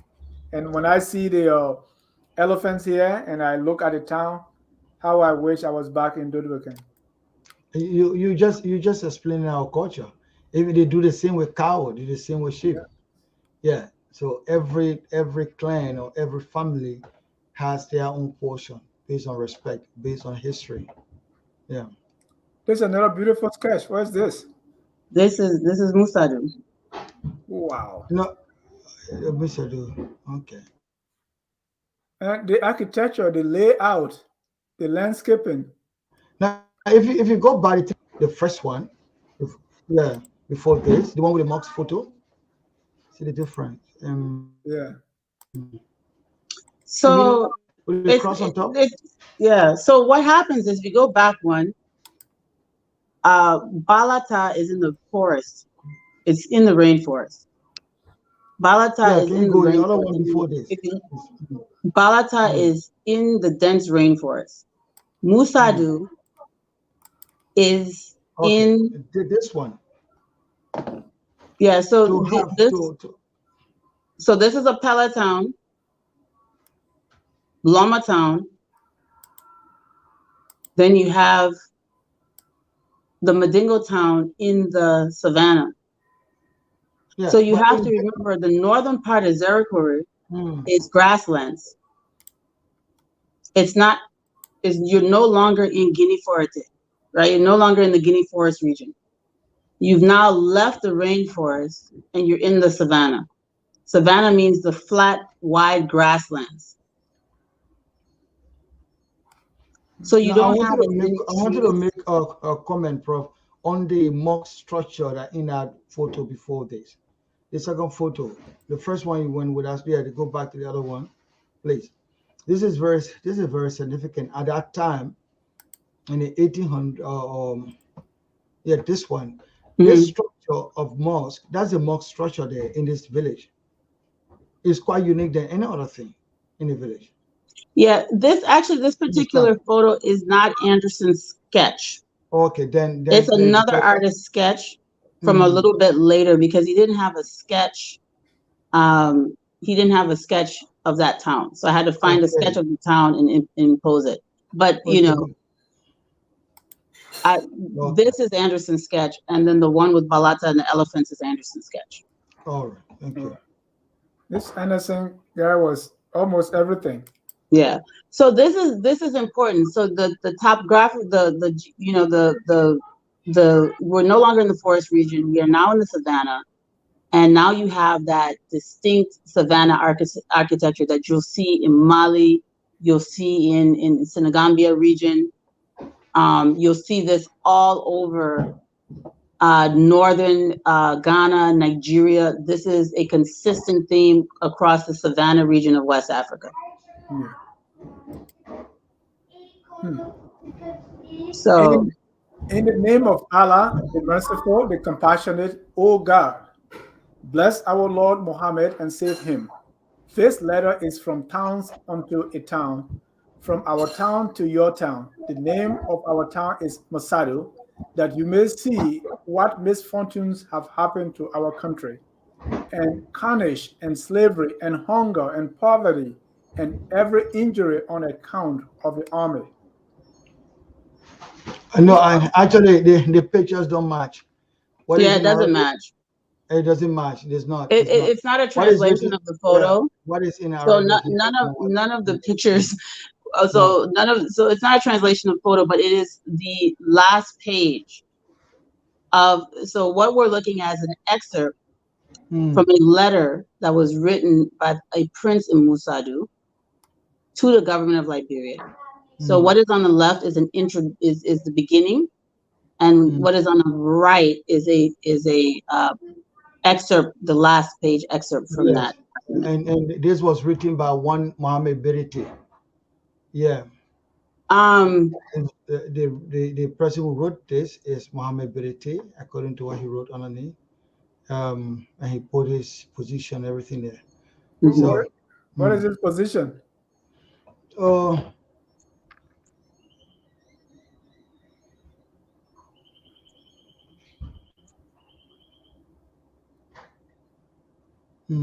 was a long one. He wrote his name. You know, he wrote his name. He said, the person who wrote this is Mohammed Beriti. Also, we are now well educated. We all just student of knowledge. So we tried our best to do. That's why I say what he learned. He said person he learned from. He put the person name there, etc. I didn't see his position from the beginning of the letter. One could know, you could have context, but from what is written here, it's just that someone trying to be humble to say what is written in case there's any mistake there or not. But and he's talking about the Liberian army here. No. He said the every injury on account of the army. He's talking about this has nothing to do. There's no Liberian army there. Anderson's the first person to go there. So you have to remember our people had armies too. Yeah. So long the photo does not match, what is this? What is in Arabic a completely different context. Yeah. The text is not a translation of the photo. The photo is just an excerpt from the last page of the text. The text, what is written in English, is the beginning of the document, which you've seen the entire document. Yeah. It's basically 3 pages. So this is the third page, and the excerpt is from the first page. The only reason I put the photo there, that's the end of it. The only reason I put the photo there is so that you could see how beautiful the script was, how neat and meticulous. This is the actual script that was written. And it's still, people in our era still write like this. We learned how to do like this, but I was not very good to do this. Yeah. Now, what is significant of this is also that from the text here, from a particular book, we are told even the scholars that were in the Bopolu area, they were in direct connection with the scholars in Musadu. They will send letters from there and they will interpret it. Teachings will come from there, they will interpret it in Bopolu. That's how they were connected. The religious hierarchy at the time. Thank you. Let me bring in some colors here. Yeah. We have colors lined up. Let's start from Mr. Evis Morris. Evis, you're live. Thank you so much, Mr. John. You really kept us waiting on today, but I just want to thank you guys for the program tonight. In regards to Anderson, I think you made a good decision not going elephant hunting with a bureau then, because most of the people that don't go elephant hunting on a natural screen, they're 45 before they go. When some colleagues go elephant hunting and Russia, they don't go empty-handed. They're going with all the jujitsu. So I don't think you're going to make it by yourself. But also, I just want to ask Ms. Carl, if we're going to get into more contemporary Liberian history, or what does she think about that period in our history? Is there a lot of documentation and records on, at least, talking about the early 18th century, onward? Does she have any documentation, or is that something she's planning on getting to further down the line, where we're talking about people that, most of us are more, familiar with, Like who? People like the B12, I thought you said 18th century. That's okay. No, 18th century in the 1900s now, Okay. So it's always one behind. So you're talking about the 20th century? The 20th century, you mean? I'm not saying 20th century, I mean the 1900s. That's what I meant to say. That was one behind. But yeah, so I want to get into that because those are things that, it's not really contemporary, but at least it's not so far back that maybe some of us, we have more knowledge about it in recent times than before. So I just want to know if she has any plans on maybe getting into that more recent history that we can discuss. But again, thank you guys for the presentation tonight. Very well done. Thank you. Thank you so much. Let's go to Tanneh-Chewlae. Teddy, you're live. Yeah, thank you, John. To the audience, my name is Tanneh-Chewlae Yeyia. I'm kind of a person, I'm interested in historical factors. As the gentleman who just left the call, I must say I'm interested in some of our part of our history that was not documented. Probably they documented our history based on being biased to some people, but I want to share little ideas, relating to the establishment of Liberia, of the state Monrovia there, where it derives from, where it started from. As she was laying some examples on close to Singa, all those places. All those places were kind of very much or forest or bushes around there, but mostly the bush or island, there where the whole dynamic started from. A lot of the crusaders, the crew fishermen have been sailing over there and then doing some battle system with those missionaries, the Catholics, the missionaries who used to come by ship, boats, and there where they used to pass through that bush or island. So that affiliations with the crew people involved in the churches, there where that whole dynamic started from. So, and moreover, when the settlers came from America and they intensify the civilization, but the civilization started from the people from Busher Island, the school people that were mostly within the churches over there, and they have more connections within the churches. So even the independence of Liberia came from the association with from those people. Because when Pope Benedict XVI from the Roman Catholic Church, You know, it was a time where they wanted to declare Liberia a field nation. But when Pope Benedict XVI said that, oh, they are the cruel people, they are people who able to govern themselves, they able to govern that place. So based on simple, you know, Teddy. Yes. Teddy, what you make of Benjamin J.K. Anderson? I know, and you are right. We're gonna get to the different era. Yeah. That's why I said that. That's why I said that. Mostly fascinating. Interested in. Even though I'm not very deviating from your topic, but I may not have the full knowledge of the Benjamin man. But I just want to add up to some of the missing informations of the Liberian people history. Thank you. With the new dynamics of our independence today, it Got was now certified. It all came from America, but because of the affiliation of the Catholic Church and those who are into the church, that was the reason why the endorsement of our independence came from Europe. The connections of the Roman Catholic Church and the connection of the Kru people. Thank you. So, when historians should always lay, references on those people, even though we shouldn't be biased about them, but that was some of the reasons why they gave the borough of Yucatan to them for the appreciation of fighting for the Liberian independence and creating a mechanism and forcing civilization, education and others. Thank you, Teddy. Thank you. Thank you. Let's take our last caller yet. Houston Brooks. Houston, you're live. Yes. Well, good afternoon to everyone. And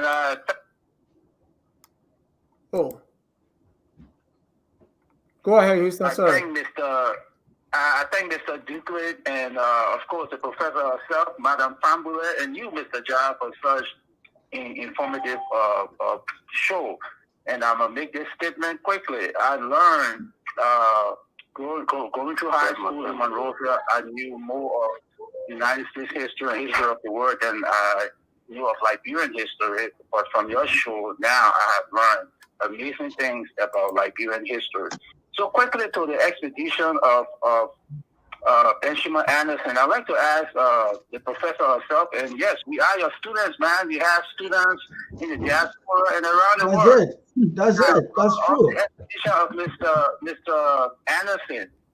At the time of his expedition, my question to the panel is: at the time of his expedition, these people that he was discovering along his routes, were these people under the control of the central government, Liberian government? Were they paying taxes to the Liberian government, or where he was was his mission? One objective of his mission was to collect a form of tribute, or were they existing independently of the central government in Monrovia, as if his expedition was such that he's traveling outside the confines, outside the country of Liberia as she was known then?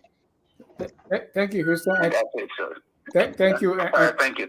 Thank you. And call to answer that question. What was Anderson's motivation? Let me take the next caller here, Mr. Desmond Tutu Finlay. Desmond, you're live. Yeah, I'm calling all the way from Australia, and it's morning here on a Sunday. Thank you guys for having the show. Happy Sunday. The interesting thing I want to know here is the amount of people watching the show compared to what we consider news is indicative of the problem in the country today. And I just wanted to highlight that. Other than that, it was very educated for me. There were things I didn't know. And one thing this story this book clarified from my own internal context was the placement of the Mandingo people in our history, right? There's a part of me that believes the majority of Liberians are Mandingo, by the way, right? But Mandingo versus religion, that's a whole different discussion. But I really believe there's a part of me that believes the majority of Liberian people are Mandingo. But that letter, the construction of the letter, the religion of the letter, and the time frame gives me a lot of context from my historical standpoint. Like if somebody tells me, say, Mandingo people are tribal, but give me evidence to validate that for me. It's pretty good. I enjoy that. Thank you. Thank you, Desmond. And Desmond, when are you coming back to the States? You've been gone for a long time now. Oh, I'm married. I'm here. Oh, wow. He says he's not coming back. All right. Thank you, Desmond. I'm coming back next summer, but not to live. Oh, actually, okay. yeah. All right. Desmond in Australia with us. Yeah, Desmond. I would like to get in All contact with him. participants are muted, and they can unmute. All right. Cole, well, you have that, and I have some comments here that I want to share if you after you respond to those questions and comments. Yeah, I'll kind of go backwards. Let me first say this. When you're looking at history, you have to suspend your tribal mindset or you'll confuse yourself. One of the greatest disservices that has happened to Liberian people is to hyper-tribalize us. These ethnic groups that we cling to, there's really no such, our ancestors wouldn't even recognize the name Kru. You know you don't speak Kru. There's no such thing as Kru, but you're talking about Kru people. Some derogatory term that was imposed upon a group of people who spoke different languages along the coast. And we probably are saying Kru people, Kru people. This is a false identity. Clow is probably what you want to say. I bring that up because it is extremely, it defeats the purpose of studying history to approach it from an ethnocentric point of view. It doesn't make any sense. It's possible that your ancestors who were alive in 1868 did not even speak the language your grandparents speak today. Ethnicity is fluid in West Africa, especially. The second comment about I think everybody is Madingo, you sound like Samori Toure. Samori Toure, that's what he wanted. He wanted everyone to be Madingo. The Madingo language and culture spread because of Samori Toure. Before, when Benjamin Anderson was alive and doing these expeditions, Samori Toure had not started his war of spreading the Madingo language and the Islamic religion. So there were fewer Madingo people in the area. What happened was Samori encouraged, I'll use that word lightly. I mean, it was through violence and what they call a scorched earth approach. He was a warrior, so it was a violent acquisition, unifying the people around one language and one religion, one way of life. He was a Muslim, so he wanted everyone to be Muslim. And he was a actual Madingo, so he wanted everyone to adopt his culture and live under this umbrella because he believed the only way to fight the imperialists, the colonialists, was for us to unite. This is, in essence, Pan-Africanism, in a way, because even though it has this religious and ethnic tilt, because our ancestors didn't see themselves as Africans, right? You saw yourself as Madingo or Fulani or Loma or Bandi, but the essence of Samori Toure's quest was to bring everyone together.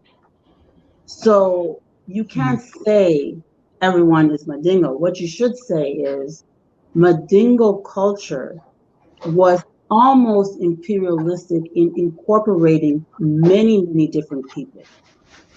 There are not 11 million Madingo people in West Africa because they have more babies. There's 11 million Madingo people in West Africa because they incorporated and conquered more people.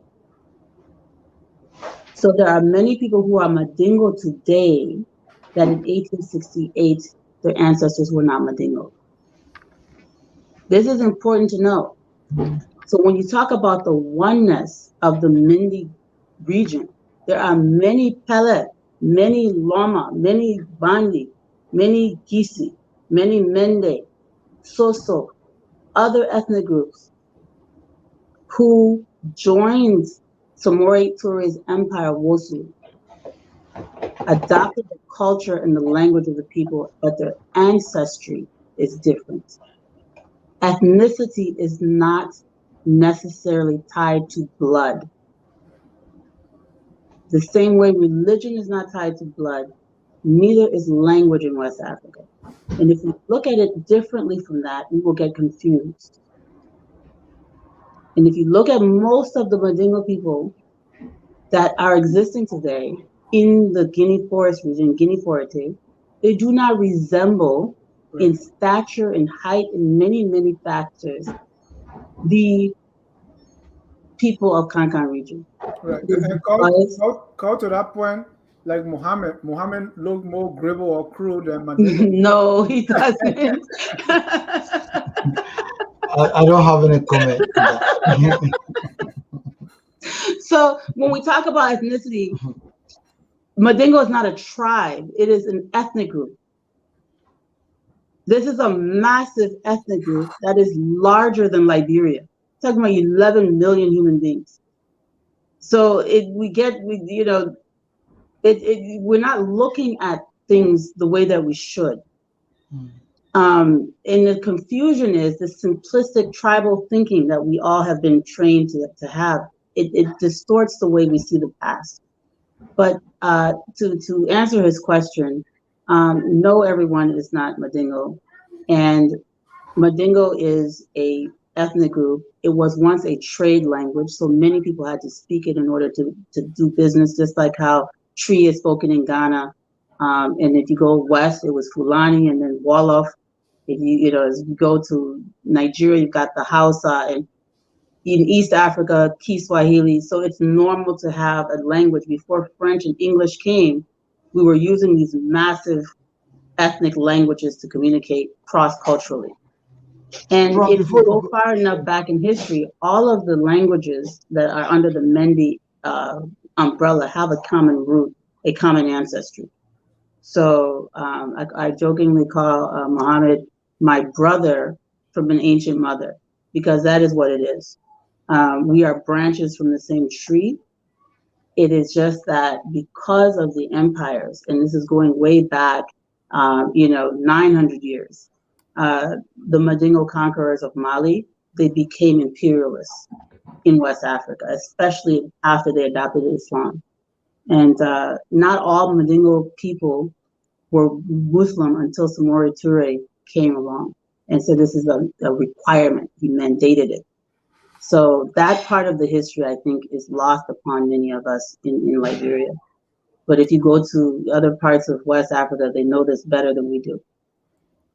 Thank you, before you go to the next question, I want you to emphasize a question. Somebody asked about modern history as compared to the other history you're doing now. What's the significance of starting from the start to build on? So if you've been following me from, it began in the 1400s. We started in the 1400s, so we're chronologically working our way forward.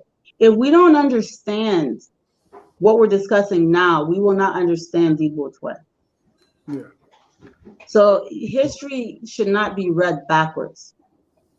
It will serve to confuse us. The other question that was asked was the Liberian government in 1868 taxing these people who were heavily armed? The answer is heck no. They did not have the will or the ability to insert themselves over these people in 1868. Their interaction, it was their territory for reasons I've already explained, but these were sovereign people. And they could have at any time formed an alliance and crushed the Liberian government. In fact, there's no time in the entire history of Liberia leading up to 1980 where the people could not have said, you know what, let's just erase them. They could have done so. They had the military might and power to do so. So this idea that the settlement of people on the coast were more powerful than someone, who was commanding areas like Bopuru and Musadu and Balata it's not realistic. It was much later with the formation of a stronger frontier force and then also the cooperation of others voluntarily joining Liberia that they were able to penetrate the interior. If you really think about it, this territory, North Central Liberia, Nimba Lofa Bong, which and you know, when Opal was part of Lofa, they didn't really fully become incorporated into Liberia until 1964. So this taxation thing happened in the 20th century, is all I'm trying to say. It happened in the 20th century. Thank you. Let me go through a few comments here. Our time is fast spent. We actually should have 2 more minutes, but we make that 8 minutes. Let me read a few comments here. Masoma Koroma, Musadu was not being part of Guinea or Liberia because Musadu was founded in the 15th century. Wait, I'm sorry, I didn't hear that question. You said Musadu wasn't part of Guinea because it was founded in the 15th century? It was not a part of Guinea or Liberia. It was in the 15th century. He continues, Mr. Anderson went to Musadu by the call of Musadu leader Ibrahim Cisse. The letter sent by Mr. Cisse to the 4th Liberian president. So I was asking, what was the motivation? That's just not true. That's just not true. And so what really bothers me about people is that they don't actually read things for themselves. They just repeat things that they hear. The purpose of Anderson's journey is well documented. He went there and he went to go meet Bama Cisse. He went to go carry a letter from the Liberian government to these leaders. It was the second journey. He had promised to go back, and it took him until 1874. When he returned, they were upset that it took him so long. They were disappointed because they then sent a letter to Liberia asking for help, asking for intervention. And it took Benjamin from 1860, early 69 to 1874 to return. So 5 years when Anderson returned, Musadu had already been crushed. So it's not that he called him there, it's that when he went there, they were aware of Liberia because they were engaged in commerce. But they did not summons an ambassador to come from Liberia. It was the initiative of the Liberian government for him to do so. And Shefflin sponsored the trip. Thank you. Dr. Pajibo, Anderson's exploration was based on 2 main objectives. First and foremost, for trade, and second, to extend the political influence of the government of Liberia. Well, it was an exploration. The second, you can say that it was based on that, but they needed to see what was there. The first trip was just to assess what was there. Who was there? You're trading with people that were not allowing the government to penetrate. They did not allow the Liberian government to go any further than their utmost settlement on the St. Paul River. They could not pass that place. It was Anderson who was first allowed to penetrate. So yes, they wanted to exert their influence. They wanted to incorporate them, and cooperate with them, and coordinate with them, trade with them. These were all of the long-term visions and goals. But the short-term purpose of the expedition was to map the area and to come back and tell the government who was there, where they're located, who are all of the kings, the rulers.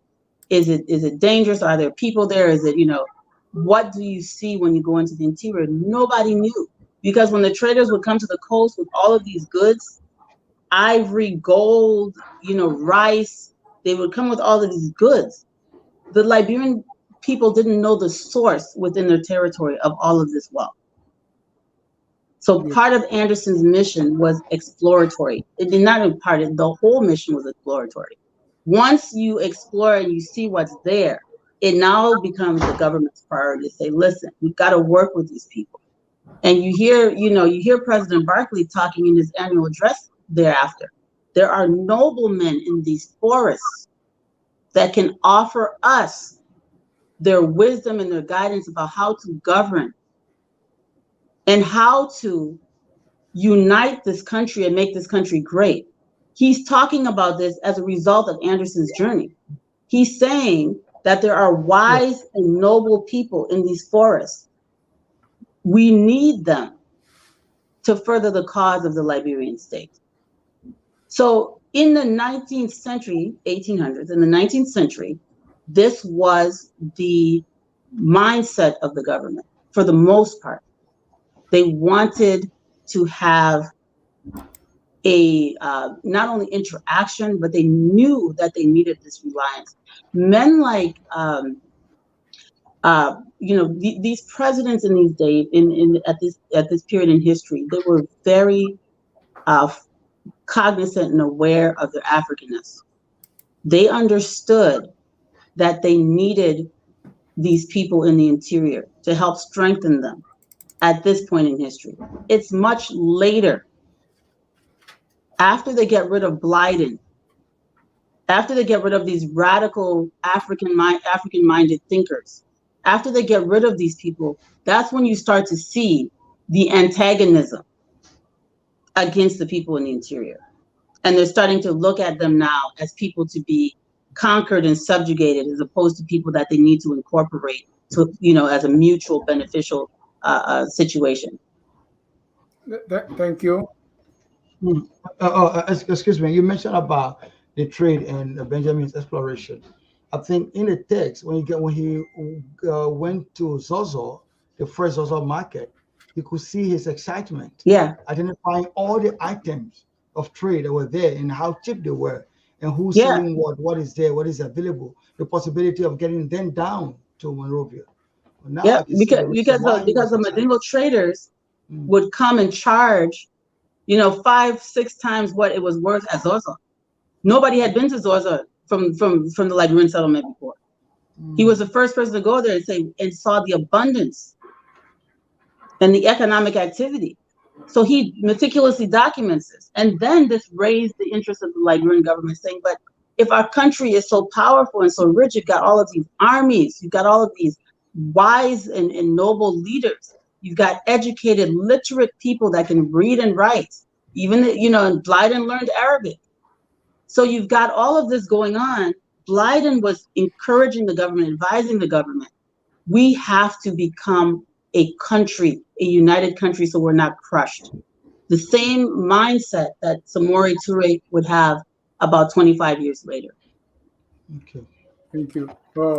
Made in Liberia here, or mad in Liberia, make a difference in Liberia. That's Mr. Akolasi. Say, hey, Carl, did you mention the name K-Part? That's my people. Yeah, he was the K-Part. So his second journey, he went with K-Part, and K-Part was not a very good guy in his journal. But yeah, K-Part deserted and went back to Monrovia, abandoned government property. And Anderson basically left Anderson on the second expedition to die. But he didn't die. He survived. He went back. But K-Part, there were so many wars raging. He feared for his life. And so he abandoned his duty and went back to Monrovia. He refused to go any further on the second expedition. So he retreated. Yeah. And he also said it's amazing. He actually showed 2 elephants scratching themselves against the tree. I want to see that. Yeah. Because this is what he saw. This is what he witnessed. So he sketched it. Yeah. There's 2 elephants. And Mr. Akolasi too is his attention to details. There's some people whose brains are wired that way, right? That's great. Oh, all right. Those are, we still have more comments here, but those are the ones there are somebody say I should sit down. I come and ask one question to the prof. So we about to conclude. So go ahead, ask your question. I will ask you. My question, how you talk about the influence of the traders, the Mandingo traders at the time. If someone want to ask a naughty question to say, isn't that the reason why the government Liberia manipulated to sideline the Mandingos? Because that whole trade route the question not from me. I'm just asking. I didn't understand the question, Imam. If someone may want to ask a question, he said, how in the whole book well, Anderson highlighted the influence of the Mandingo on the trade route, all because of economic reasons, right?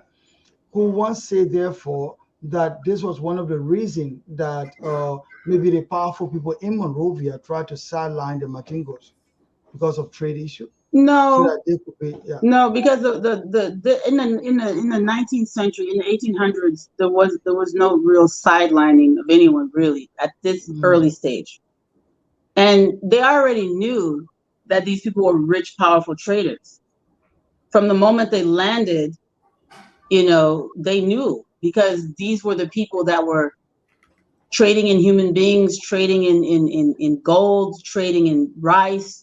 This was what they did. And so not only the Mandingo, but the Vai and others, they already knew that these people controlled the commerce, and they did not sideline them. In fact, I had this conversation with you, I think a few days ago, but many of the early people who were incorporated into the settlement were Mandingo.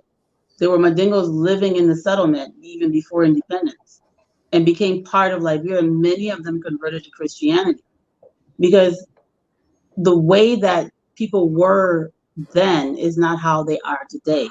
That after Tanneh-Chewlae, being Mandingo and being Muslim became less fluid, because now it was a choice. And people had believed that this was now, so you don't see that kind of what's the word I'm looking for? You don't see that kind of division between people that early on. There's a lot of more open-mindedness, more willingness to change and adapt among the everyday people back then than what happened later. Thank you. Ethnicity was far more fluid then than in the 20th century. Thank you. Francis D. Sayer say, can you talk about the crews and the people? What were their role in Liberia? Francis wasn't say, oh, I didn't know you have t-shirt. I didn't even get one. I know he's not easy. They were bluffing with a t-shirt, not sharing. there is a member of the team who's responsible for the FOL merchandise. So we'll start letting you know so you can get your t-shirt. Mohammed, let's conclude. What's your concluding thoughts before I go to call? My concluding thought is I'm bringing something out that you didn't tell the audience. I'm here today as a student, and also Dennis bringing me up here gradually. I can learn from him, and I can be the main facilitator for the while he move on to establish a new show. So thank you. The first day was really great, and gradually I will develop the confidence and see how I can stand in your big shoes.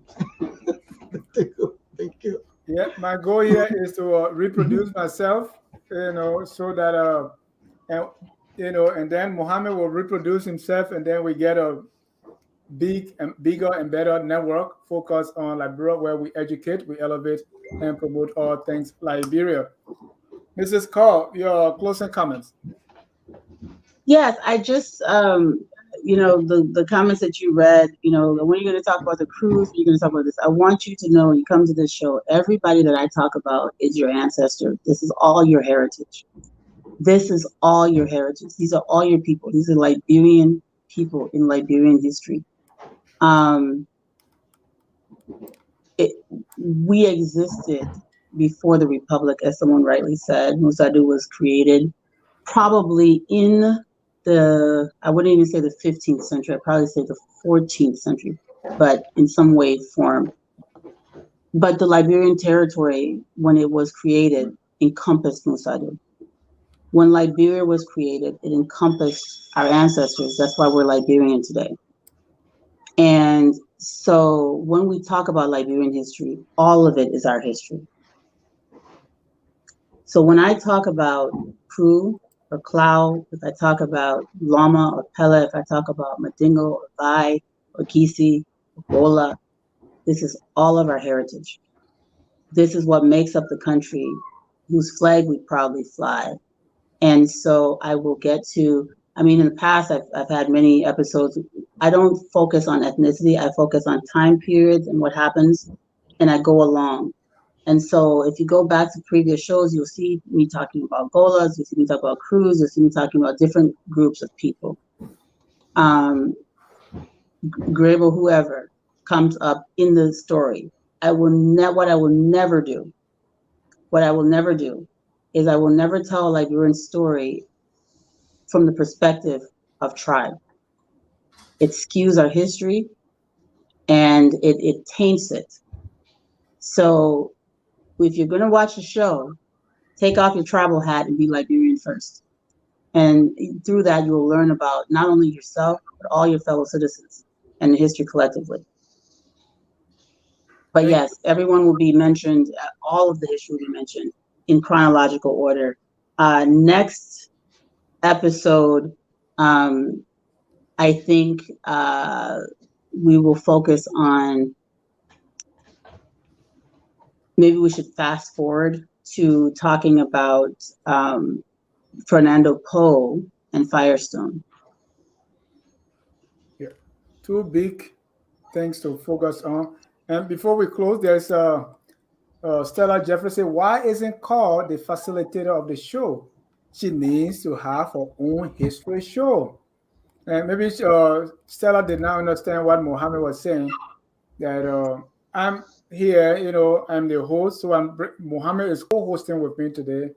Call is the she doesn't like me to say it this way, but she's the main presenter here. She has the expert knowledge that she's presenting, and there got to be someone here who will discuss with her, who will ask questions, who will enter the readers or the audience mind ask the question. So Stella, Call will always be here, and this is her own show. This is your show too. So let's all of us come together and have the Liberia History Channel, where we can learn more about our country, things that we didn't know before, and share your ideas.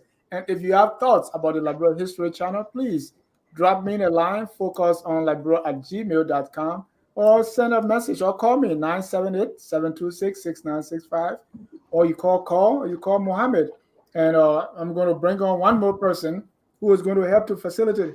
History is very important, and we must do our best to sustain this show. We have our pieces of advice here and there as to how to proceed with the show. Please don't hesitate to call us and give us your thoughts, give us feedback, and also support us as we do this for our country. The general theme here, couldn't state it better than what I'm going to say it better than what I'm going to say here is we are all Liberians. We are all related. We are interwoven. We're intertwined. This whole idea of this ethnic group or that ethnic group, it doesn't define that. When you look at my face, you can tell where I'm coming from, even though with my accent. But we are all Liberians, and that's what matters. Let us begin. That's why we end with the song that says we are all Liberians. And it is incumbent upon all of us to do whatever it takes, humanly possible, to make Liberia the greatest country. Absolutely. Glorious land of liberty.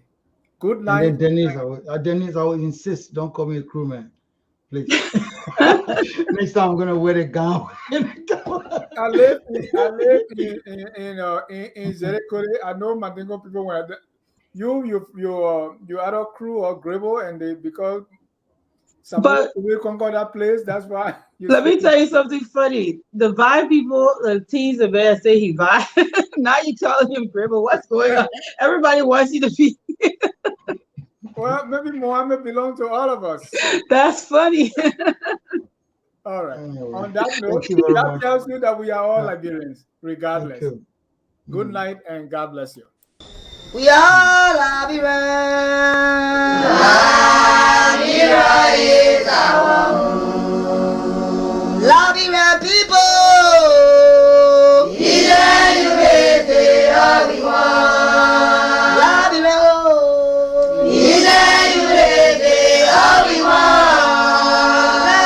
Liberia.